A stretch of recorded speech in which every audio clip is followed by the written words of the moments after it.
नमस्ते दोस्तों, मैं हूं सतीश कुमार एंड आप देख रहे हैं roaring business school YouTube channel.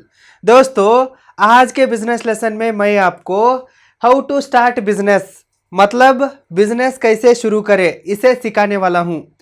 अभी इस वीडियो को लाइक कीजिए, roaring business school YouTube channel को सब्सक्राइब कीजिए और इस वीडियो को अंत तक देखिए। Let's begin.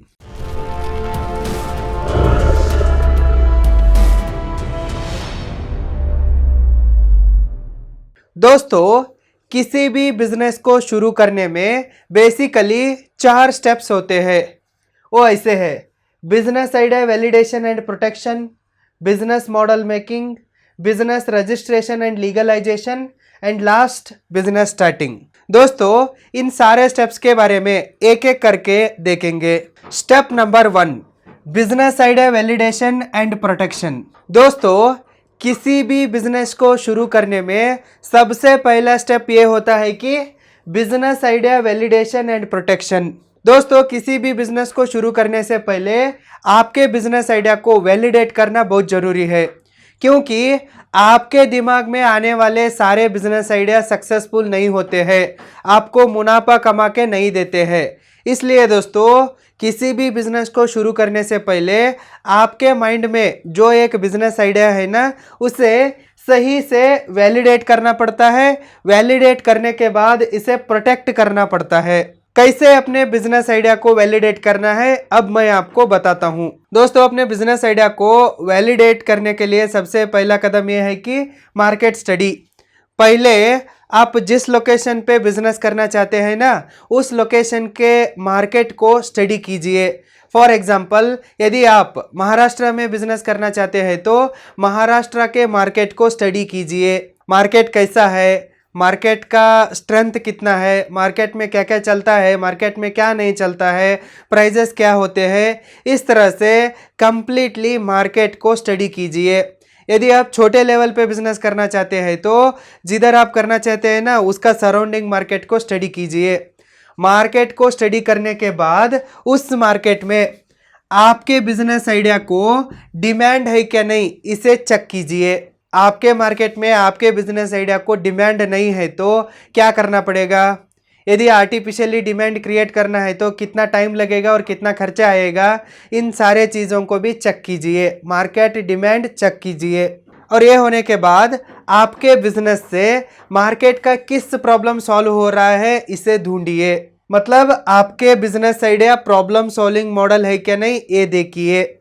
आपका बिजनेस प्रॉब्लम सॉल्विंग बिजनेस होना चाहिए।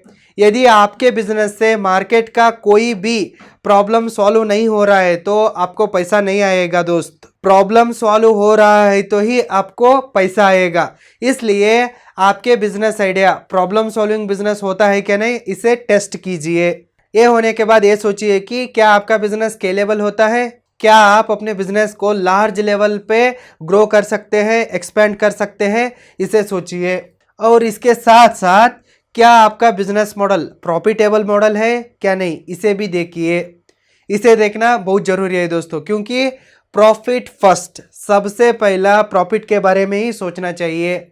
आप उधर पैसा इन्वेस्ट कर रहे हैं तो अपना टाइम और टैलेंट को इन्वेस्ट कर रहे हैं तो आपका मेन फोकस यही होना चाहिए कि प्रॉफिट। आपका बिजनेस प्रॉफिटेबल बिजनेस है क्या नहीं, इसे टेस्ट कीजिए। ये लोकेशन के ऊपर डिपेंड करता है। मेरे सिटी में चलने वाला बिजनेस आपके सिटी में शायद हो सकता है कि नहीं चले, और आपके सिटी में बहुत अच्छे से चलने वाला बिजनेस हमारे सिटी में फ्लॉप हो सकता है। इसलिए आप जिस लोकेशन पे बिजनेस करना चाहते हैं ना, उधर आपका बिजनेस प्रॉफिटेबल होता है क्या नहीं, इसे टेस्ट कीजिए। ये होने के बाद लास्ट ये देखिए कि आपका business model passive business model हो सकता है क्या नहीं। पैसिव बिजनेस मॉडल का मतलब होता है कि आपके बिना भी आपका धंधा चलना चाहिए। मतलब आप अपने काम को दूसरों को डेलीगेट करके टीम मेंबर को अपने काम को सौंप के अपने बिजनेस को ग्रो कर सके, इस तरह का आपका बिजनेस मॉडल होना चाहिए। दोस्तों, इन सारे चीज़ों को सही से स्टडी कीजिए। स्टडी करने के बाद अगर आपको लगता है कि ये सारे कंडीशंस मेरे बिजनेस आइडिया के साथ सेटिस्फाई होते हैं, तब आगे बढ़िए। इस तरह से अपने बिजनेस आइडिया को पहले अच्छी तरह से वैलिडेट कीजिए। जब आपका बिजनेस आइडिया वैलिडेट होता है, आपको अपने बिजनेस आइडिया के ऊपर भरोसा आता है, उसके बाद उस बिजनेस आइडिया को प्रोटेक्ट कीजिए। अपने बिजनेस आइडिया को प्रोटेक्ट करना बहुत ज़रूरी है दोस्तों, क्योंकि मार्केट में सब चोर ही चोर है। जब आपका बिजनेस आइडिया वैलिडेट होता है ना, आपके बिजनेस आइडिया के लिए, आपके बिजनेस के लिए जो ज़रूरी होता है ना, उनको पहले रजिस्टर कीजिए। फॉर एग्जाम्पल के लिए कॉपीराइट्स ज़रूरी है तो कॉपीराइट्स को रजिस्ट्रेशन कीजिए। ट्रेडमार्क जरूरी है तो ट्रेडमार्क के लिए अप्लाई कीजिए। यदि आपका कुछ इनोवेशन है, टेक्नोलॉजिकल प्रोडक्ट है, नया है तो पेटेंट करवा दीजिए। और सबसे इम्पोर्टेंट, वेबसाइट डोमेन को खरीद कर रखिए, क्योंकि मार्केट में कॉपीराइट मार्केटिंग, ट्रेडमार्क मार्केटिंग इस तरह से भी धंधे चलते हैं, और उसके साथ वेबसाइट डोमेन मार्केटिंग धंधा भी बहुत ज़बरदस्त चलता है। मतलब मार्केट में कुछ लोग हैं, वो लोग क्या करते हैं कि उनको लगा ये बंदा ये बिजनेस कर रहा है, आपसे पहले वो लोग उसका डोमेन खरीद के रखते हैं। और डोमेन खरीद के रखते हैं, जब आप उस डोमेन को परचेस करने के लिए जाते हैं ना, आपको लाखों करोड़ों डिमांड करते हैं। इसलिए दोस्तों, जब आपको लगता है ना ये बिजनेस आइडिया चलता है, मैं यही बिजनेस करने वाला हूँ और इसी नाम पर करने वाला हूँ, उस समय डोमेन को परचेस करके रखिए। इस तरह से दोस्तों, पहले स्टेप में अपने बिजनेस आइडिया को वैलिडेट कीजिए और प्रोटेक्ट कीजिए। अब हम नेक्स्ट स्टेप को देखेंगे। अपने बिजनेस आइडिया को सही से वैलिडेट और प्रोटेक्ट करने के बाद दूसरा स्टेप ये होता है कि बिजनेस मॉडल मेकिंग। दोस्तों, सिर्फ बिजनेस आइडिया से कुछ नहीं होता। जब आपका बिजनेस आइडिया रियलिटी में बदल जाता है ना, तब कुछ हो सकता है। कहने का मतलब है कि सिर्फ आइडिया से कुछ नहीं होने वाला है, उस आइडिया को एक परफेक्ट बिजनेस मॉडल में कन्वर्ट करना पड़ता है। इस स्टेज पे दोस्तों, आपका बेसिक बिजनेस टीम डिसाइड होता है और मैनेजमेंट टीम डिसाइड होता है। कैसे अपने बिजनेस आइडिया को एक बिजनेस मॉडल में कन्वर्ट करना है, अब मैं आपको बताता हूं। दोस्तों, पहले अपने टीम और मैनेजमेंट को डिसाइड कीजिए। मतलब आपके बिजनेस में कौन कौन होते हैं, इसे डिसाइड कीजिए। क्या आप अकेले बिजनेस करने वाले हो? क्या आपके फैमिली से कोई आपके साथ जुड़ने वाला है? फ्रेंड सर्कल से कोई आके जुड़ने वाला है? इसे डिसाइड कीजिए। मतलब आप अकेले बिजनेस करना चाहते हैं, क्या ग्रुप ऑफ पीपल के साथ बिजनेस करना चाहते हैं, इसे डिसाइड कीजिए। और इसके साथ आपके बिजनेस मैनेजमेंट में कौन कौन होंगे, इसे भी डिसाइड कीजिए। बिजनेस मॉडल मेकिंग में ये पहला स्टेप होता है। आपके बिजनेस टीम में कौन कौन होंगे, इसे भी डिसाइड करना पड़ता है। और पार्टनर्स कोई आने वाला है क्या, इसे भी सोचना पड़ता है। और ये होने के बाद कौन कितना पैसा डालेगा, मतलब इनिशियल इन्वेस्टर्स, कौन कितना पैसा डालेगा और इस पैसे के बदले में उसको कितने शेयर्स मिलेंगे और क्या रिस्पॉन्सिबिलिटी मिलेगी, इसे भी इधर ही डिस्कस करके फाइनलाइज करना पड़ता है। यदि आप अकेले ही बिजनेस कर रहे हैं तो इतना सोचने की ज़रूरत नहीं है। सीधा आप अपने बिजनेस का नाम को सोच लीजिए और इसके बाद पैसे को कहाँ से अरेंज करना है, इसे सोचिए।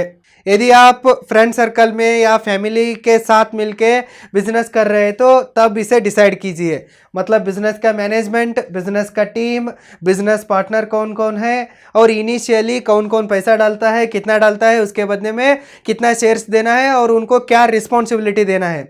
इन सारे चीज़ों को सही से डिस्कस कीजिए और राइट डिसीजन लीजिए। ये आपका फाउंडेशन स्टेप है दोस्तों। इधर आप गलती करते हैं तो, रॉन्ग लोगों के साथ मिलकर रॉन्ग डिसीजंस लेते हैं तो आपका बिजनेस बुरी तरह से बर्बाद हो सकता है। इसलिए इस स्टेप में सोच समझ कर डिसीजन लीजिए और इन सारे डिसीजन को लेने के बाद प्लान्स को कीजिए। फॉर एग्जाम्पल के लिए बिजनेस एग्जीक्यूशन प्लान, मतलब कैसे आप अपने आइडिया को रियलिटी में लाते हैं, कैसे इसे मार्केट में लॉन्च करते हैं, इसके बारे में एक एग्जीक्यूशन प्लान बनाइए। और ये होने के बाद कहाँ से आप बेसिक फंड को अरेंज कर सकते हैं, इसके लिए भी एक प्लान होना ज़रूरी है। क्या आपने सेविंग्स लगाते हैं? क्या अपने घर वालों से पैसे लेते हैं? क्या दोस्तों से पैसे लेते हैं? कहाँ से पैसे लाते हैं? क्या आप बैंक लोन उठा सकते हैं? आपके पास कुछ एसेट्स है? इस तरह से सोचिए, मतलब आपके बिजनेस को शुरू करने के लिए कहाँ से आप पैसा लाते हैं, इसके लिए भी एक प्लान होना बहुत जरूरी है, क्योंकि पैसा ही सब कुछ है। और तीसरा ये है कि आपका लीगल एडवाइजर कौन होगा, सीए कौन होगा, सीएस कौन होगा। ये मैं बड़े बिजनेसेस के लिए बता रहा हूँ, स्टार्टअप्स के लिए बता रहा हूँ। दोस्तों ये भी एक बहुत इंपॉर्टेंट स्टेप है। आपका लीगल एडवाइजर, सीए और सीएस, ये तीनों भी आपके तरफ कंपैशनेट होना चाहिए। मतलब सिर्फ पैसे के लिए काम करने वाले लोगों को लेके आप बिजनेस साम्राज्य को खड़ा नहीं कर सकते हैं। और ये इतना खराब लोग होते हैं ना, आप पैसा दिया तो भी आपको ये लोग सही से इज्जत नहीं देते और सही से काम नहीं करते हैं। ये बहुत आलसी लोग होते हैं और अय्याशी लोग होते हैं। मतलब साल में 3-4 महीने काम करना और बाकी 7-8 महीना घूमना फिरना, इनका अय्याशी चलता रहता है। ये खुद मेरे साथ हुआ है, इसलिए बता रहा हूँ दोस्तों। जब भी आप अपने स्टार्टअप के लिए, कंपनी के लिए लीगल एडवाइज़र को, सीए को, सीएस को हायर करते हैं ना, उस समय ये चेक कीजिए कि ये लोग सही से काम करते हैं, इनको काम आता है और ये लोग आपको इज्जत देते हैं कि नहीं, इसे कंफर्म करके ही इनको हायर कीजिए। ये होने के बाद प्रोडक्ट को कैसे बिल्ड करेंगे, प्रोडक्ट बिल्ड करने के लिए कितना पैसा लगता है और आप कहाँ प्रोडक्ट को बिल्ड करेंगे, इनके बारे में सोचिए, एक प्लान बनाइए। ये होने के बाद आपका एडवर्टाइजिंग बजट कितना हो सकता है, कैसे एडवर्टाइज कर सकते हैं और सेल्स एंड मार्केटिंग स्ट्रेटजी कौन कौन से होंगे, इसके बारे में सोचिए। हर चीज़ के बारे में सोचिए और प्लान बनाइए। जब आपके पास सॉलिड प्लान्स होते हैं ना, सक्सेस आपका पक्की होती है। इसलिए दोस्तों अपने बिजनेस आइडिया को इस तरह से बिजनेस मॉडल में कन्वर्ट कीजिए। Step number 3, business registration and legalisation. दोस्तों जब आपका बिजनेस मॉडल रेडी होता है ना, उसके बाद आपको अपने बिजनेस को रजिस्ट्रेशन करना पड़ता है और उसे लीगलाइजेशन करना पड़ता है। दोस्तों आपको भारत में बिजनेस करना है तो गवर्नमेंट से परमिशन और लाइसेंस लेना ही पड़ता है। यदि आप बिना परमिशन से, बिना लाइसेंस से, बिना रजिस्ट्रेशन से धंधा करते हैं तो आगे जाके आपको तकलीफ हो सकता है। इसलिए दोस्तों किसी भी बिजनेस को शुरू करने से पहले ये सोचिए कि आपके बिजनेस के लिए किस तरह के परमिशंस और लाइसेंस रिक्वायर्ड है। यदि लाइसेंस का ज़रूरत नहीं है तो कहाँ आपके बिजनेस को रजिस्टर करना पड़ता है, इसे सोचिए। यदि आप छोटे मोटे लेवल पर बिजनेस कर रहे हैं तो आपके विलेज में एक पंचायत होता है ना, उधर आप अपने बिजनेस को रजिस्टर करवा सकते हैं, परमिशन ले सकते हैं। यदि आप सिटी में कर रहे हैं तो सिटी कॉरपोरेशन से भी परमिशन लेना पड़ सकता है।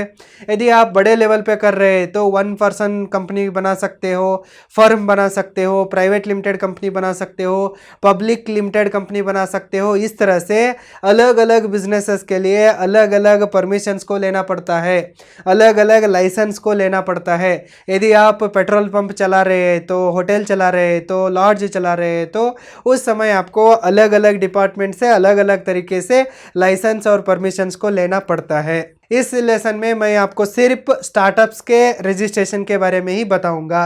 भारत में स्टार्टअप रजिस्ट्रेशन के लिए कोई अलग मेथड नहीं है। स्टार्टअप बेसिकली एक नया प्राइवेट लिमिटेड कंपनी होता है। कंपनी रजिस्ट्रेशन करने के लिए आपको अपने कंपनी का नाम सोचना पड़ेगा। उसके बाद इस कंपनी कहाँ से ऑपरेट करेगी, मतलब बिजनेस लोकेशन को सोचना पड़ेगा। इसके बाद बिजनेस ओनर कौन कौन होंगे और उनके डॉक्यूमेंट को रेडी करना पड़ेगा। Business name, business location, business owners, इन 3 स्टेप्स को प्रिपेयर करके आपको अपने सीए या सीएस को देना पड़ेगा। ये लोग क्या करते हैं कि आपके सारे डॉक्यूमेंट्स को यूज करके ministry of corporate affairs, in short MCA से आपके कंपनी को रजिस्ट्रेशन करवाते हैं। भारत में कंपनियों को मैनेज करने के लिए एक अलग डिपार्टमेंट है, उसको मिनिस्ट्री ऑफ कॉर्पोरेट अफेयर्स कहते हैं। सारे स्टार्टअप्स और कंपनीज इधर से ही रजिस्टर होते हैं। इधर से आपको कंपनी रजिस्ट्रेशन के लिए अप्लाई करना है। जब आपका कंपनी रजिस्टर होके आता है ना, तब आपके कंपनी को स्टार्टअप इंडिया में रजिस्टर करना है। इतना आप करते हैं तो बस आपका बिजनेस रजिस्टर हो जाता है और लीगल हो जाता है। ये सिर्फ कंपनी का रजिस्ट्रेशन है। यदि आपके बिजनेस को किसी डिपार्टमेंट से परमिशन लेने की ज़रूरत है तो आपको लेना ही पड़ता है। प्राइवेट लिमिटेड कंपनी बनाना एक सिंपल स्टेप है, मतलब ये सिर्फ आपको कंपनी के बारे में एक अथॉरिटी देता है, एक आइडेंटिटी देता है, लेकिन आपके बिजनेस के लिए जो जो परमिशंस और लाइसेंस जरूरी होते हैं ना, उनको अलग से अप्लाई करके लेना पड़ता है। प्राइवेट लिमिटेड कंपनी सिर्फ एक आइडेंटिटी है, ये बिजनेस लाइसेंस नहीं है। इसे समझना भी बहुत जरूरी है दोस्तों। इस तरह से दोस्तों आप अपने स्टार्टअप को रजिस्ट्रेशन कीजिए और इसे लीगलाइज कीजिए, फुल्ली लीगल कीजिए। Step number 4 and last, business starting. दोस्तों जब आपका कंपनी रजिस्टर होके सारे डॉक्यूमेंट्स अपने हाथ में लगते हैं ना, उस समय आपको अपना बिजनेस को सही से शुरू करना है। दोस्तों जब आपको अपने कंपनी का इनकॉर्पोरेशन सर्टिफिकेट मिलता है और कंपनी के लिए एक अलग से पैन और टैन मिलता है ना, उस समय में आपको क्या करना है कि बैंक को जाना है और बैंक को जाके अपने कंपनी के नाम से ही एक करेंट अकाउंट को ओपन करना है। दोस्तों जब भी आप बिजनेस करते हैं ना, उस समय करेंट अकाउंट से ही बिजनेस को ऑपरेट कीजिए, यही सही मेथड होता है। करेंट अकाउंट को ओपन कीजिए और 1 महीने के अंदर एक ऑडिटर को अपॉइंट कीजिए। ऑडिटर मतलब सीए को अपॉइंट कीजिए।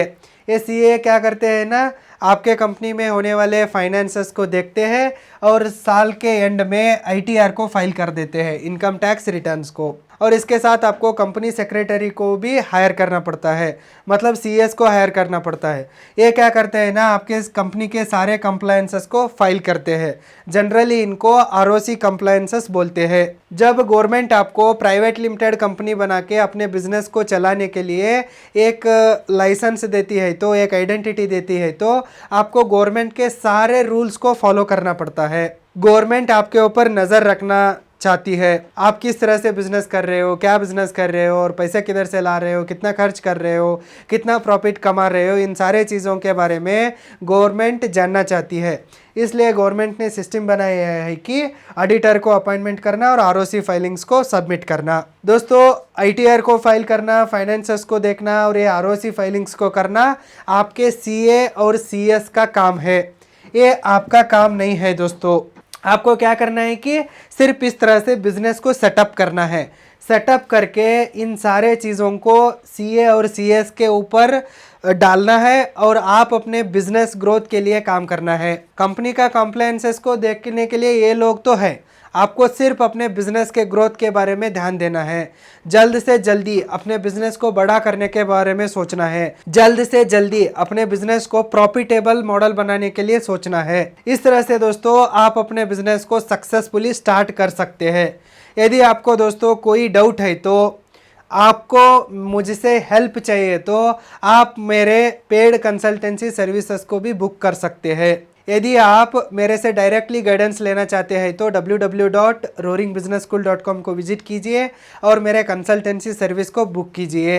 ये बुक करने के बाद मैं आपके साथ 1 घंटा 1 to 1 डायरेक्ट कन्वर्सेशन करूंगा, फ़ोन में, वीडियो कॉल में, जूम मीटिंग में आपके साथ डायरेक्टली 1 to 1, मतलब आप और मैं दोनों डिस्कस कर सकते हैं और आपको ये बिज़नेस के लिए जो ज़रूरी है मैं आपको गाइड करूँगा। आई होप आपको ये वीडियो अच्छा लगा है और यूज़फुल भी है। यदि आपको ये वीडियो अच्छा लगा है तो यूज़फुल लगा है तो प्लीज़ इस वीडियो को लाइक कीजिए। ऐसे ही यूज़फुल बिजनेस लेसन को देखने के लिए roaring business school YouTube channel को सब्सक्राइब कीजिए।